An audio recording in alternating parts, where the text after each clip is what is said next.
Alright, question says a tunnel is dug along a diameter of the earth. Find the force on the particle of mass m placed in the tunnel at a distance x from the center. So now this is a scenario. अपना scenario ये है कि ये आपकी मान लीजिए अर्थ, और हमने क्या किया इस अर्थ पे एक यहाँ पे लेट्स से ये आपका डायमीटर है, यहाँ पे आपने एक टनल बना दी. So we have created a tunnel along the diameter. Now यहाँ पे हमने एक पार्टिकल रखा हुआ है at a distance x. So we have this particle at a distance x and now we need to find the force on the particle of ये आपका इसका mass m place at the tunnel at a distance x from the centre. तो यहाँ पे कितना उसका इसके ऊपर फोर्स लग रहा होगा, gravitational force of attraction. Now if we create let's say यहाँ पे आपका if we create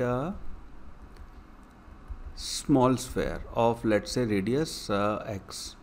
so radius will be x. हमने एक स्फेयर क्रिएट किया. सो लेट्स से मास इसका है m डैश और आपका mass of earth is me and let's say density of earth is rho.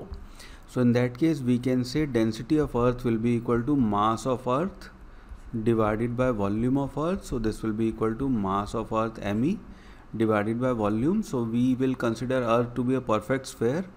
So this will be equal to 4 by 3 pi re cube. So let's call this equation number 1. Now the mass of this small sphere m dash will be equal to density multiplied by its volume.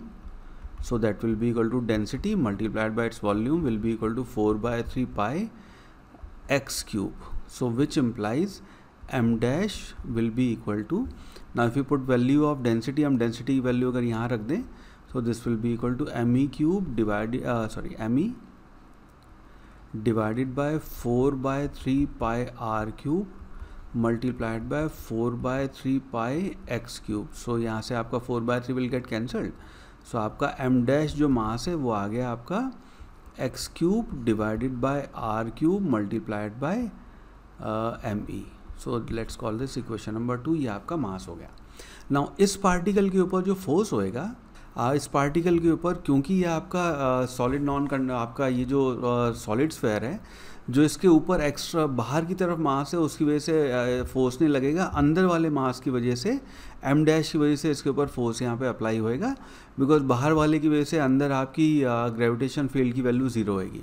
सो अंदर वाले की वजह से उसको अगर हम सारा mass centre पे कंसंट्रेटेड माने, so we can say force will be equal to g m dash multiplied by small mass divided by x square. Now यहाँ पे अगर हम m डैश की वैल्यू रख दें, so f will be equal to g m dash is x cube divided by r cube me multiplied by m divided by x square. So which implies आपका final answer fe this will be equal to g x square यहाँ से cancel हो जाएगा, g me m divided by re cube multiplied by x.